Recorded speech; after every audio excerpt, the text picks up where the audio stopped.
Police સ્ટેશનમાં ફરિયાદ દાખલ કર્યા બાદ અમે લોકો બહાર નીકળતા હતા તો બહાર નીકળવા માટે થોડું બહુ મોટું થઈ ગયું તો પોલીસે અમને અડધો કલાક જેવું બેસાડી રાખ્યા, થોડું વિખેરવાનો પ્રયત્ન કર્યો પણ વિખેર આવ્યો નહીં અને ત્યારબાદ પોલીસની એક ગાડી અમને મૂકવા માટે આવતી હતી ત્યારે પોલીસ સ્ટેશનના ગેટમાં જ એટલું બધું ટોળું 2200 માણસનું ટોળું મોટું થઈ ગયું। મારી ગાડીને રોકી અને પથ્થર મારો ચારે બાજુથી કર્યો અને જીવ બચાવીને અમે લોકો ભાગ્યા।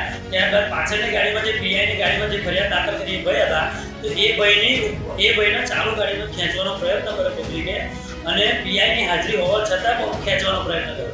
ત્યારબાદ અમે લોકો આમ કરી અને બસ સ્ટેન્ડ બાજુમાં આવતા હતા તો બસ સ્ટેન્ડ આગળ ટોળું વચ્ચે આવી ગયું અને ત્યાં પણ મારે ગાડી મૂકીને મારે ભાગવું પડ્યું। પીઆઈની ગાડીમાં બેસીને હું જીવ બચાવીને કઠવાલ પહોંચ્યો છું। ગઈકાલે સોશિયલ મીડિયા પ્લેટફોર્મ ઉપર એક છોકરાએ જે કોમી વૈમનસ્ય ફેલાય એ પ્રકારની એક કોમેન્ટ કરેલી ઇન્સ્ટાગ્રામ ઉપર, એ અને એના એક મિત્ર છે બંને, અને આ બાબત અન્ય જે કોમ છે એમના છોકરાઓને ધ્યાનમાં આવતા એમાંથી ફરિયાદ આપવા માટે 3 વ્યક્તિ આવેલા અને ફરિયાદ આપી અને જ્યારે પરત જતા હતા ત્યારે જે પ્રાઇવેટ ગાડી છે એ ફરિયાદીના એક બીજા મિત્ર છે ચૌધરી ચૌહાણ કરીને, એ પોતે ચલાવતા હતા અને જે ફરિયાદી અને અન્ય વ્યક્તિ છે એ પાછળ પોલીસની ગાડીમાં હતા। એ દરમિયાન જ્યારે હાઈવે ચડ્યા ત્યારે વચ્ચે ટ્રકને એવું આવતા પેલી ગાડી આગળ જતાં આગળ અમુક ટોળાએ એ ગાડીવાળાને રોકી અને તે અમારી વિરુદ્ધમાં શા માટે ફરિયાદ આપી એમ કરી અને એની ઉપર